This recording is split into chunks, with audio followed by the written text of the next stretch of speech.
Ayer, 10 de septiembre, era el Día Nacional para la Prevención del Suicidio. Y siendo el suicidio un problema real que puede afectarnos a todos de una manera u otra, en algún momento es necesario, entiendo yo, tratarlo en la iglesia y desde una perspectiva bíblica y de esperanza, desde una postura de esperanza, de manera que podamos sumarnos a esos esfuerzos de prevención que muy bien llevan a cabo las agencias de gobierno, muchas entidades, pero reafirmando que la Biblia tiene un mensaje de esperanza mayor que el mundo nos puede ofrecer. Me parece a mí que si usted lee la Biblia como yo, puede ver en ella que la misma Biblia afirma que toda vida humana tiene un valor intrínseco, inalienable y un propósito eterno. Y por el hecho de haber sido creados por Dios, simplemente eso es algo dado. Y decir lo contrario sería mentir. El salmista escribió: porque tú formaste mis entrañas, tú me hiciste en el vientre de mi madre. Te alabaré porque formidables y maravillosas son tus obras. Estoy maravillado y mi alma lo sabe muy bien. No fue encubierto de ti mi cuerpo, bien que en oculto fui formado y entretejido en lo más profundo de la tierra. Mi embrión vieron tus ojos, y en tu libro estaban escritas todas aquellas cosas que fueron luego formadas, sin faltar una de ellas. Cuán preciosos me son, oh Dios, tus pensamientos, cuán grande es la suma de ellos. Si los enumero se multiplican más que la arena, despierto y aún estoy contigo. Eso afirma la palabra de Dios acerca de la vida humana, acerca de la importancia de la santidad de la vida humana, de la dignidad de la vida humana. Tu vida es un regalo precioso de parte de Dios. Tu vida no es una casualidad. Tu vida no es un accidente.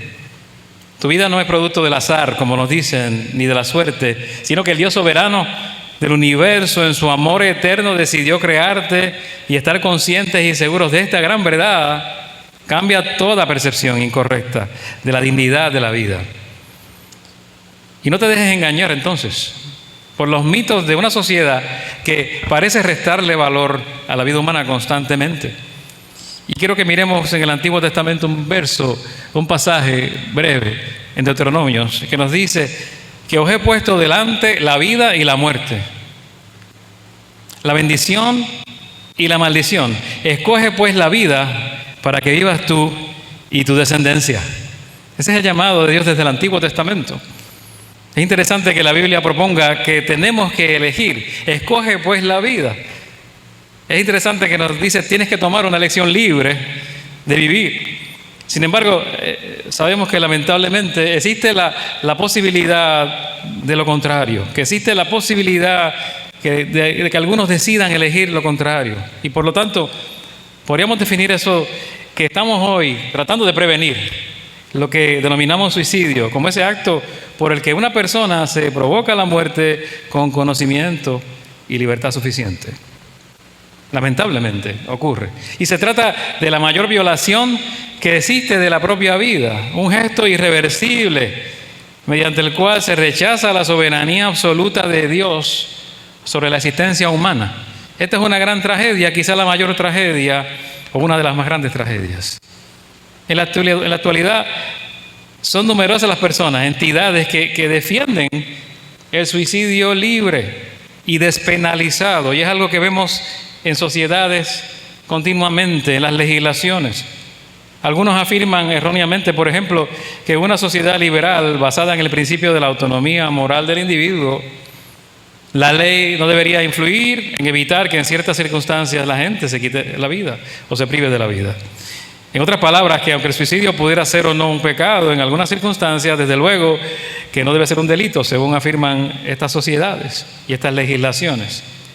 De manera que en este tercer milenio que estamos, el suicidio tiende a convertirse en una institución que ha sido reivindicada, una institución social aceptada por determinadas corrientes de pensamiento, por ideologías que son contrarias a la palabra de Dios, lamentablemente. Y esto, por supuesto, es algo muy alarmante. Se generan culturas de muerte en lugar de culturas de vida. Y casi todos, sin excepción, hemos sido impactados por este asunto del suicidio de una manera u otra, de alguien que conocimos, algún pariente, un amigo, un colega. Y estamos ante un momento crítico en la sociedad. Me parece a mí que es bastante crítico cuando miramos lo que piensan algunos estudiosos, lo que dicen algunos informes, lo que nos hablan algunos libros o autores de libros. Franklin Dunn, en su libro Atención Espiritual en Desastres, manual de entrenamiento, ¿verdad?, para agentes de cuidado espiritual, es un libro para brindar cuidado espiritual en situaciones de desastres, y dice: los eventos traumáticos pueden precipitar pensamientos suicidas en las personas sobrevivientes a desastres. Entonces estamos ante un panorama de un desastre mundial que está pasando o sigue allí presente, de una pandemia que es precisamente un desastre natural, el COVID-19, de otros desastres como huracanes, de desastres que ya conocemos, que hemos mencionado a la saciedad, y el mundo entero ha enfrentado ese desastre. Y podríamos mirar entonces una sociedad que está al borde, en muchas ocasiones, de sufrir lo que Franklin Dunn menciona: pensamientos que son autodestructivos en personas sobrevivientes. Y el mundo entero está enfrentando esto. Puerto Rico hemos experimentado desastres particulares. Puede haber personas en esta condición hoy día, pero lo afirma la Organización Mundial de la Salud, lo dice también, que está ocurriendo a nivel mundial, que a escala global esto es un mal, que 800,000 personas aproximadamente se suicidan al año. Ese es el 1.4 de la carga mundial de morbilidad, de causa de muerte a nivel global. Así que podemos hablar entonces de un problema bien globalizado, pero se estima entonces que la gente también, por cada suicidio que se consuma, lo han intentado hasta 20 veces. 20 intentos. Y si hubiese ocurrido algo, si hubiese habido alguna intervención, alguna ayuda a tiempo, quizás hubiese, en esas 20 intentos, en esas 20 ocasiones, ayuda inmediata que hubiese resuelto el problema. La iglesia puede ser agente de ayuda en ese proceso de evitar, prevenir el suicidio. Y a eso me refiero en esta tarde, que tú y yo podemos ser agentes de ayuda, que tú y yo podemos ser los que estemos allí.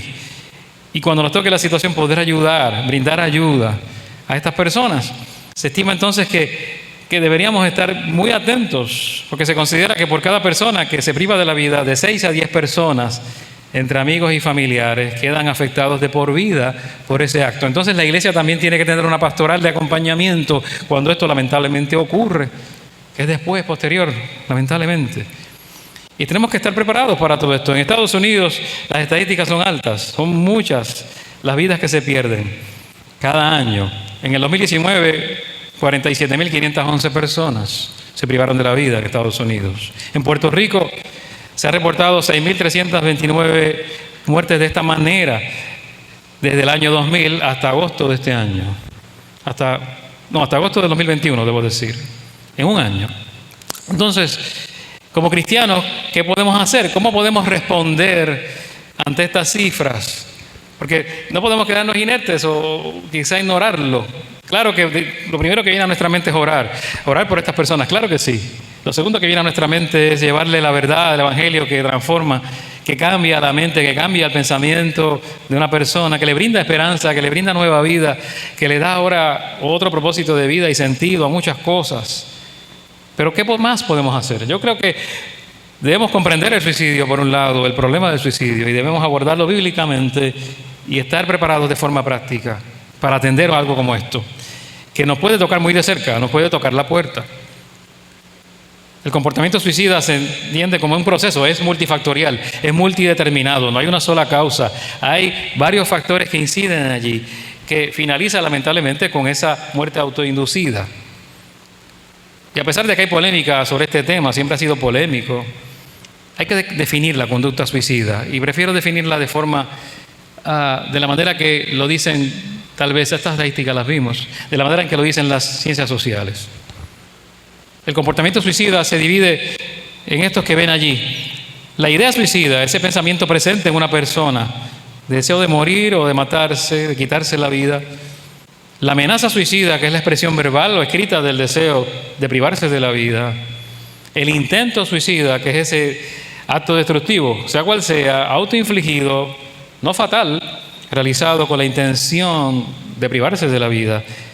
Y finalmente, en muchos casos lamentables, el acto destructivo, autoinfligido, que realmente lleva al final la explícita muerte, ¿no?, de alguien. Entonces hay un hilo conductor en estos comportamientos, hay un continuo que debemos estar nosotros quizás atentos a esto, conocerlo, porque pueden darse en estas todas etapas que vemos aquí, estos quizás diferentes características, este comportamiento lo podemos ver en personas. Y el suicidio consumado, esos intentos de suicidio, no podemos verlo como algo independiente, no está separado de las demás situaciones de malestar, de angustia, de la posible depresión.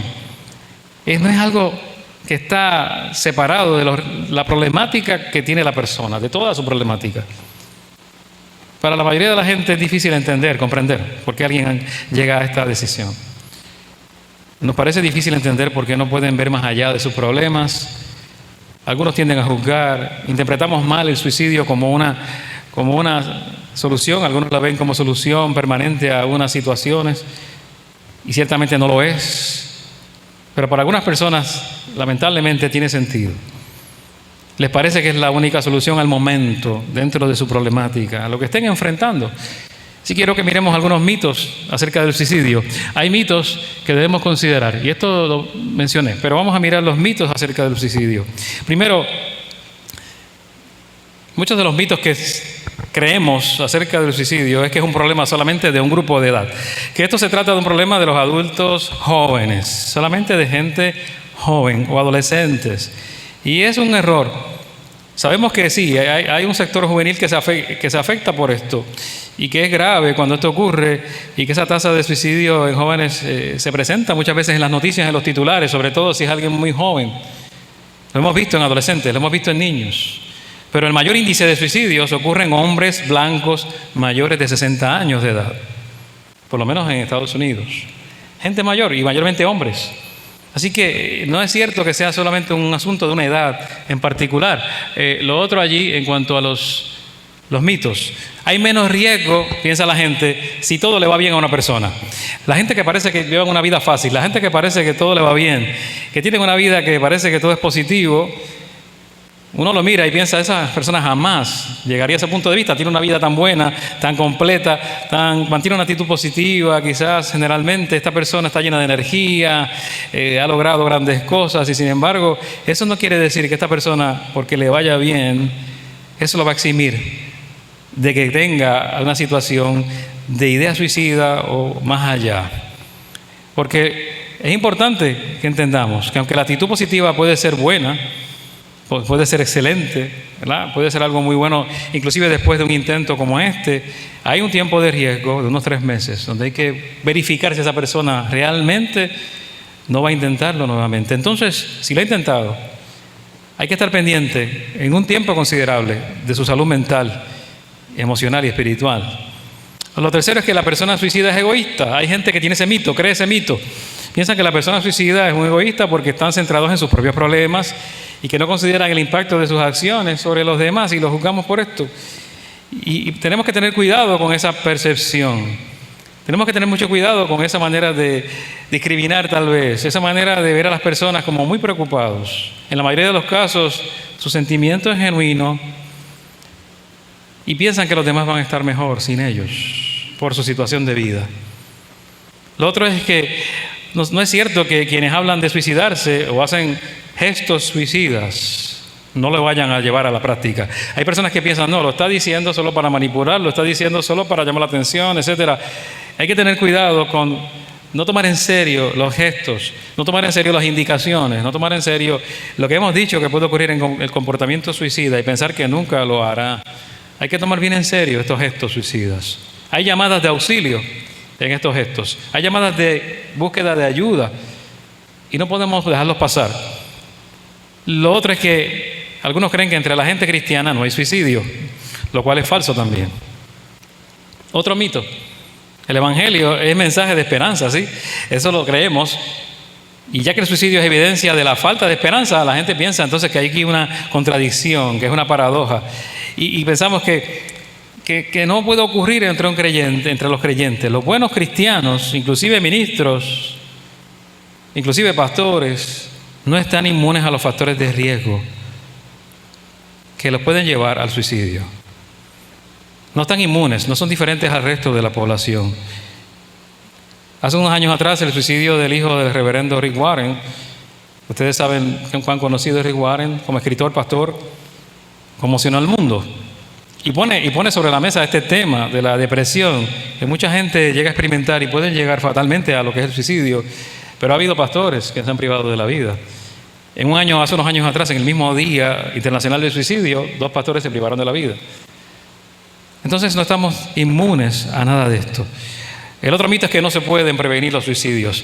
Que no se pueden prevenir es un mito que mucha gente cree que si una persona tiene esa tendencia no hay nada que se pueda hacer para ayudarle. El suicidio sí se puede prevenir cuando se cuenta con la ayuda para la persona, se atienden los problemas que le agobian y cuando esos problemas encuentran solución, mucha gente que pensaba hacerlo, simplemente a pesar de intentos previos se dan cuenta que ya no lo son, ya no son suicidas. Entonces miremos los factores de riesgo. Hay situaciones y factores de riesgo que podemos identificar que pueden exacerbar esa conducta, que pueden de alguna manera provocar esta idea de intentar el suicidio. Y hay una realidad. Hay gente que tiene un sentimiento generalizado de desesperanza. Hay gente que ha desarrollado un sentimiento de esperanza y están en riesgo de llegar al suicidio y se requiere entender esos factores que son de riesgo. Los agentes de cuidado espiritual, las personas que queremos cuidar, esos que somos agentes de cuidado espiritual, tenemos que recordar mucho esto, porque el grado de seriedad en estos factores de riesgo puede determinar si una persona lo comete o no. Entonces, el primer factor de riesgo es la depresión. La depresión es ese factor importantísimo en los suicidios. No se trata solo de un sentimiento de tristeza. Hay cálculos que indican que el 90% de la gente que se suicida estaba deprimida o tenía algún otro desorden mental diagnosticado, con factores agravantes como alcoholismo, abuso de sustancias. Hay tratamiento para la depresión clínica, para los desórdenes psicológicos, para el alcoholismo, para el abuso de drogas, para todo eso hay tratamiento. Entonces, algunos pueden ser padecimientos crónicos y en muchos casos la gente que recibe tratamiento sigue viviendo de manera normal y productiva cuando reciben la ayuda. Ahora, el segundo factor de riesgo son los problemas relacionales. Hay gente que tiene muchos problemas relacionales, interpersonales, que elevan la posibilidad de que alguien se prive de la vida. Casi todos los casos de adultos jóvenes están relacionados con al menos un rompimiento con una novia o un novio. El suicidio viene por ese rompimiento, por esa crisis, ese trauma. Es importante no olvidar esto. Hay un nivel de devastación emocional en estas rupturas para muchas personas jóvenes que están pasando por una experiencia así. Y ese rompimiento puede parecer como el fin del mundo. A ciertas edades, en ciertas etapas. Se acabó el mundo. Hay un rechazo, sentimiento de abandono. Muchas cosas que están allí asociadas a esa ruptura. Pero hay desacuerdos también en los matrimonios. Hay desacuerdos en las parejas. Hay desacuerdos a otros niveles, sobre custodia de los hijos, sobre muchos otros temas. Y muchas de estas situaciones de suicidio están ligados al asesinato. ¿Cuántas noticias nos vemos de este hombre que mata a su pareja o esposa y se priva de la vida? Tienes un caso doble, asesinato y suicidio. ¿De dónde surge el problema? Relacional, pareja disfuncional, problemas de mucho tipo allí. Entonces eso puede ser un factor peligroso. Lo otro es la pérdida de autoestima. Personas que han perdido la autoestima, eso es devastador para mucha gente. La gente a veces tiene problemas serios y la gente no se suicida después de perder un empleo simplemente o tener una desgracia personal, pero hay quienes sí lo hacen. No todo el mundo lo hace. Hay personas que sí, porque la pérdida de empleo para muchos lo puede dejar en una sensación de abandono, de sentirse culpable, de que su autoestima se lacera, sobre todo los hombres que asocian su autoestima con lo que hacen, con la carrera, con lo que trabajan, con ese prestigio, etcétera. Ese es un factor de riesgo alto en algunas personas. Y lo otro, los problemas financieros. Los problemas financieros lamentablemente están ligados al suicidio. Hace una semana más o menos, el director financiero de la cadena Bed Bath & Beyond, un latino, Gustavo Arnal, después que la compañía comenzara a experimentar serios problemas financieros y unas acusaciones donde él estaba involucrado, decide también privarse de la vida lanzándose de su edificio, donde vive en Nueva York, en un edificio famoso. Los cambios económicos, algunos no los pueden asimilar de la misma manera, no los asimilan igual la gente. Y el impacto de esos problemas incrementa que la persona, con o sin razón, perciba que sus acciones o malas decisiones los llevaron allí. Y hay un gran riesgo suicida. En la década de los 30, en la Gran Depresión, muchos millonarios, gente rica, se privó de la vida. Y esto ha venido, hemos visto evidencia de esto constantemente. Y lo otro es la vejez y la enfermedad. La gente enfrenta retos múltiples en la vejez. Tiene más dificultades. Hay envejecimiento que lleva a un sentido de soledad en la jubilación. Un sentido de soledad cuando no está la pareja. Un sentido de soledad porque ya no estoy en mi trabajo. Pérdida de relaciones. La mayor tasa de suicidio se ubica, como dije, entre los hombres blancos mayores de 60 años. Mientras que la tasa de suicidios entre mujeres disminuye después de esa edad. ¿Por qué? Porque las mujeres tienen más relaciones de apoyo, las mujeres tienen más amistad, los hombres se limitan al trabajo y cuando se desvinculan del trabajo tienden a estar solos. Los ancianos enfrentan a veces enfermedades crónicas, dolor, muchas cosas que tienen que manejar, que laceran su autoestima, su vida emocional. Y hay que estar pendiente porque la iglesia puede ser el lugar, quizá el único, donde las personas de edad avanzada tengan relación. Tal vez esa edad puede ser mucho mejor atendida cuando tienen vínculos de apoyo con la iglesia, cuando tienen alguna red de apoyo y de amistad en la iglesia. Es el único lugar tal vez. Y sirven como una familia extendida. Y a medida que quizás fallecen parejas y demás, continúan en relación con otras personas. La iglesia tiene un rol muy importante en este sentido, porque suple quizá la necesidad emocional y espiritual que tienen estas personas en esta etapa. Ahora, ¿por qué mirar entonces todo esto? Bueno, porque también debemos considerar lo que nos dice la Biblia sobre toda esta temática, lo que nos dice la Biblia sobre toda esta realidad. Porque la Biblia tiene palabra de vida, la Biblia tiene palabra y es palabra de vida, la Biblia da vida y vida en abundancia cuando estamos en Cristo. La palabra de Dios es vida y es eficaz. Y necesitamos centrarnos entonces en el Creador, que tiene autoridad sobre la vida y la muerte de todos, que tiene la última palabra, es el propietario de nuestra vida. Mi vida es algo que es un regalo, pero aunque es un regalo, yo solo lo tengo que administrar. Es algo que Él me ha dado como un beneficio. Hay una palabra para eso, un usufructo, ¿no? Es un privilegio que tengo, un beneficio que tengo que administrar, rendir cuenta a Él al final de cómo yo gestioné mi vida, de cómo yo viví. Es algo que estamos ante un Creador que nos ama y nos ha dado todo esto como una bendición, pero tenemos que mirar cómo los cristianos vivían al principio. La iglesia le dio tanta importancia a la vida que fue una colisión frontal con la cultura que había, contra la cultura del suicidio que predominaba en el mundo pagano, entre los griegos o romanos. Había una cultura de suicidio, se veía el suicidio como algo valiente en algunos contextos y en otros lugares algo encomiable, ¿verdad? Entre los militares y muchas otras personas en lugares paganos. Entonces la visión cristiana chocó contra esa visión pagana. Fue contracultura en ese sentido. El suicidio sí se menciona en la Biblia, aunque es un poco raro, no es tan común, pero las páginas del Antiguo Testamento describen casos famosos, como Abimelech, fue uno de los primeros, ¿verdad? Podemos hablar de Ahitofel también, podemos hablar lo que vemos en Zimri, el comandante del rey Asa. Sansón mismo, en el proceso, ¿verdad?, de luchar contra los filisteos, termina en un momento donde algunos consideran que fue un acto suicida. Vemos todo esto que está narrado en el Antiguo Testamento. Y en el Nuevo Testamento también hay ejemplos como Judas Iscariote. Sí, todo eso está allí. Están los ejemplos. Pero ¿por qué están allí? Están allí no para recomendarlo, están allí no para avalarlo, están allí no para decir que es algo favorable ni bueno. Están allí para que entendamos cómo es el ser humano, cómo somos, cuán frágiles somos. Y en el Antiguo Testamento la ley mosaica no se refería directamente al suicidio, ¿verdad? No lo dice directamente, lo contempla dentro del homicidio. Pero si la muerte provocada a otra persona estaba condenada por la ley de Dios, entonces cuán más probable es que también la Biblia se oponga, condene matarse uno mismo o hacerse daño, o la conducta autodestructiva, obviamente. En el pueblo judío deliberadamente rechazaba esto. El ejemplo de Job es revelador, porque Job dice: ¿por qué no morí yo en la matriz? O esperé al salir del vientre, pues ahora estaría yo muerto y reposaría. Vemos a un Job, ¿verdad?, en una situación de calamidad, de sufrimiento, que contempla todo esto y dice, bueno, estoy en una situación muy crítica, pero eso no implica que la Biblia esté diciendo que esté bien desear morir. El suicidio en la Biblia está visto de una manera distinta. Se ve como una violación en el Decálogo. Se ve como una violación entre los 10 mandamientos, porque no matarás, no puedes matar a nadie ni a ti mismo. Está en los mismos mandamientos. Ahora, lo que dice el apóstol Pablo en la carta a los Romanos es bien interesante.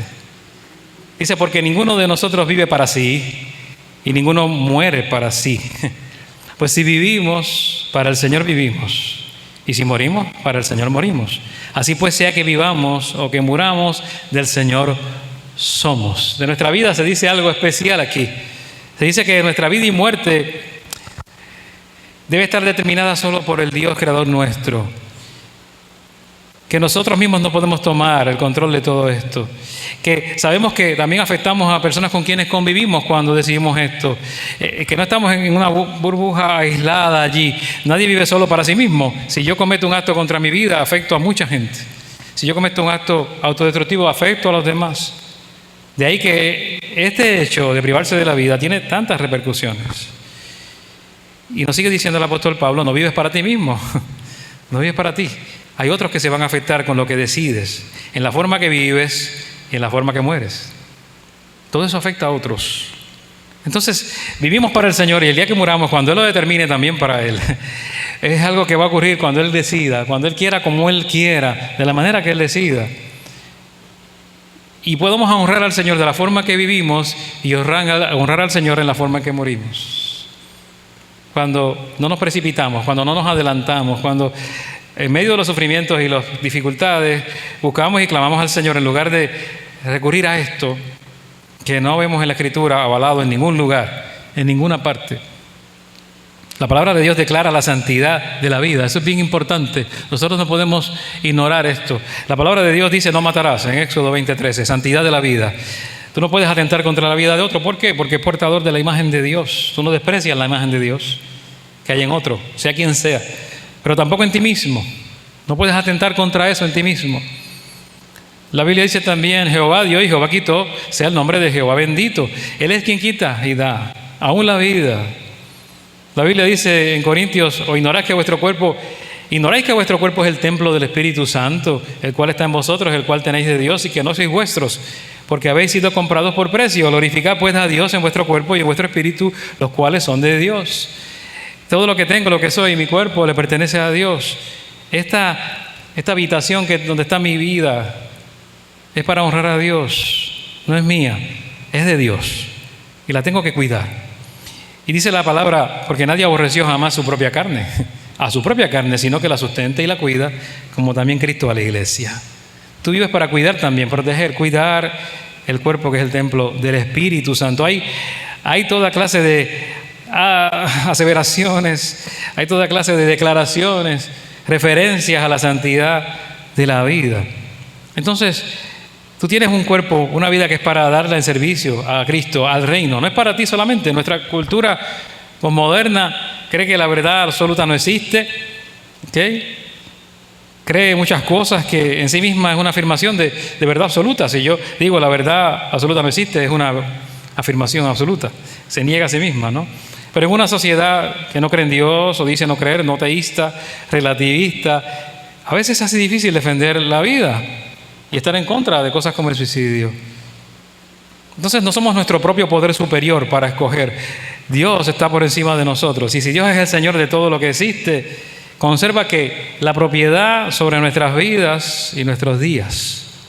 Es el único que puede determinar cuándo se realiza este evento en nuestra vida. Esa es la enseñanza clara y consistente en la Escritura, porque nuestras vidas pertenecen a su Hacedor, que es Dios. Entonces no podemos ponerle fin para nuestros propios propósitos. Esa no es la idea. Nunca en la Escritura. Entonces quisiera no especular sobre otras cosas teológicas que muchos quieren especular. Que si condenar o no condenar al que ha cometido el acto, etcétera. Yo no voy a entrar en esa especulación.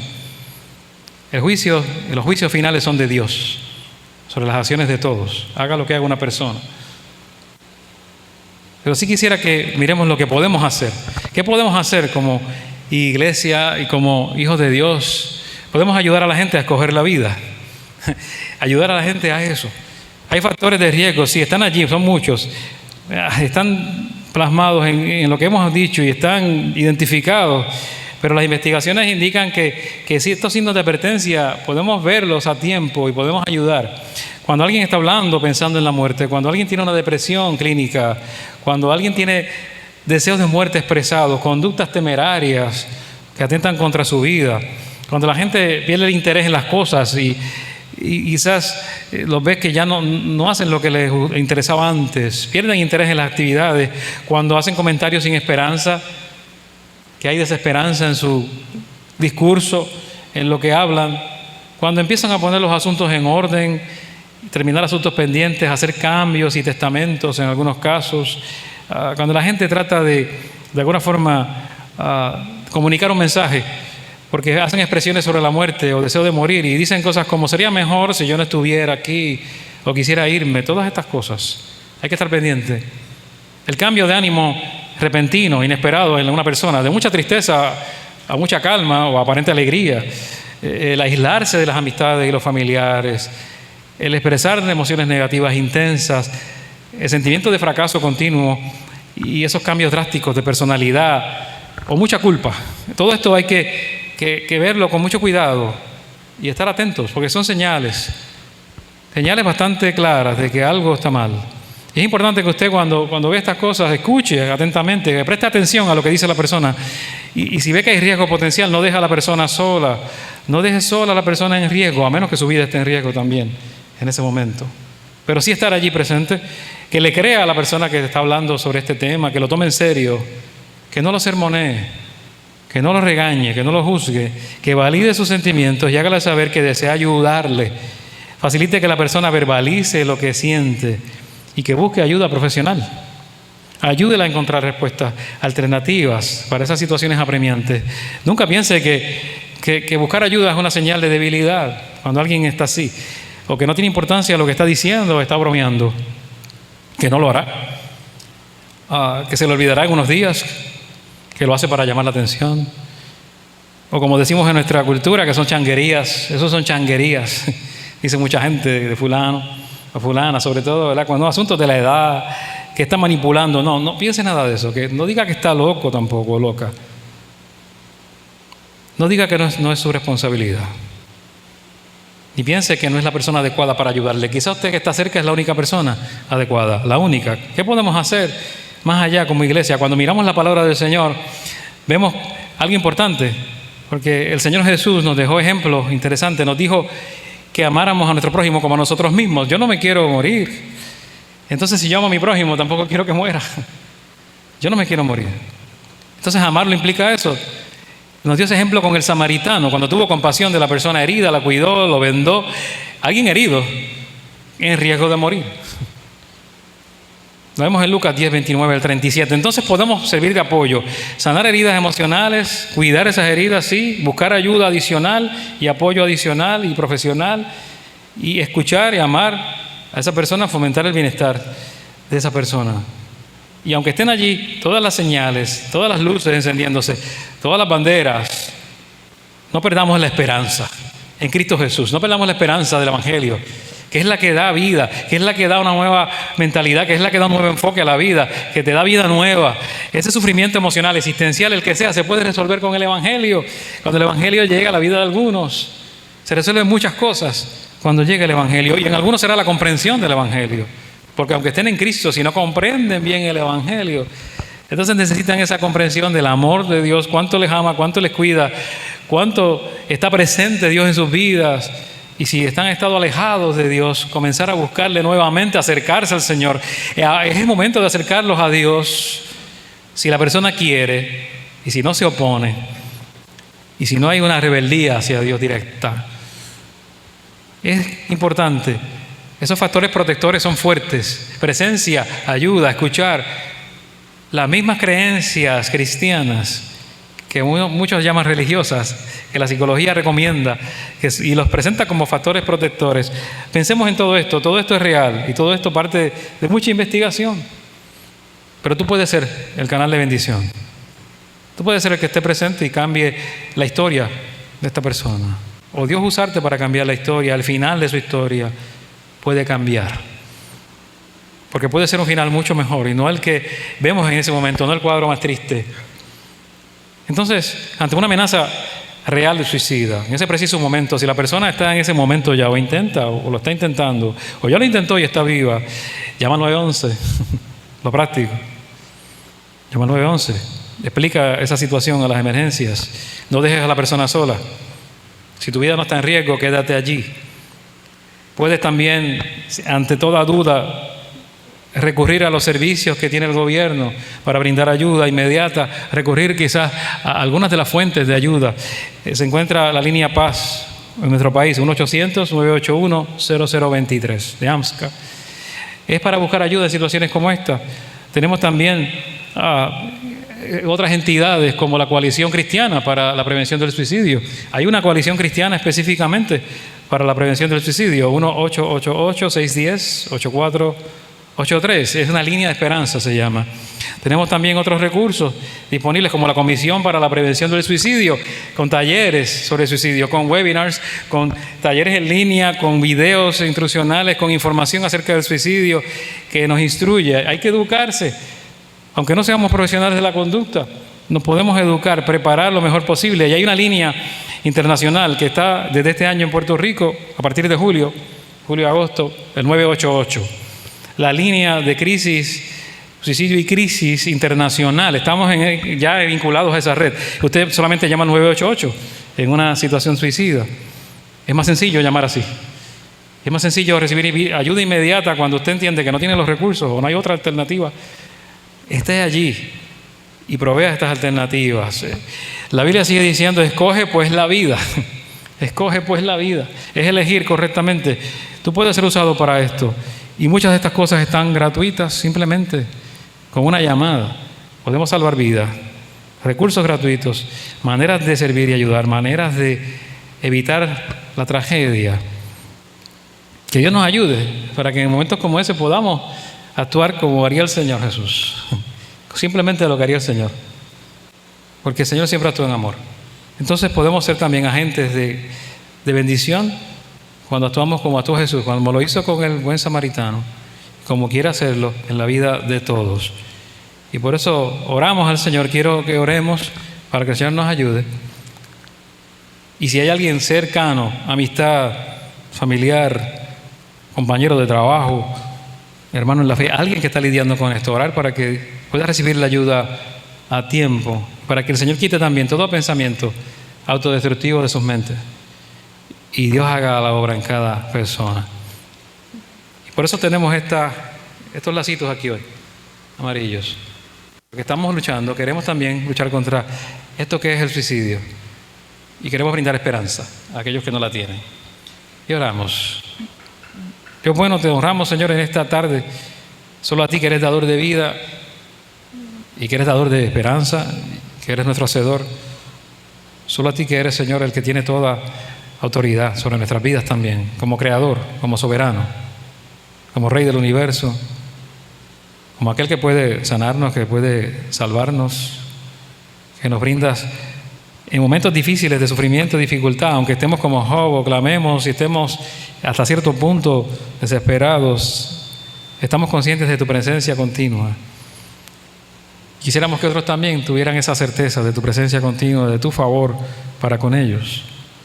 Y queremos ser usados por ti, Señor, para ser canal de bendición, para prevenir, para salvar vidas, para ser usados por ti, para atender estas situaciones tan duras. Pedimos, Padre, que tú nos libres de todo pensamiento autodestructivo, que es lo que el enemigo quiere, que viene para hurtar, matar y destruir. No es tu plan, es el plan del enemigo. Pero es un plan frustrado cuando tenemos nuestras vidas centradas en ti, Señor. Cuando tenemos nuestras vidas centradas en quien tú eres, en la vida que tú nos das, en la esperanza que tú nos das, en el significado y el propósito. Bendice a cada hermano, cada persona, cada familiar de ellos, compañeros de trabajo, amistades. Bendícelas y llena sus mentes con tu verdad, que nos llena de esperanza, de ánimo, fortaleza. Sobre todo queremos, Señor, pedirte que bendigas a los familiares de todos, Señor, y cada persona que pueda estar lidiando con esto, para que tomes control de estas situaciones Y capacítanos, oh Dios, para ser agentes de ayuda, para amar también a estas personas y amarlos como tú lo harías. En Cristo Jesús, en quien oramos, dándote toda gloria, toda honra a ti y dándote gracias. Amén y amén.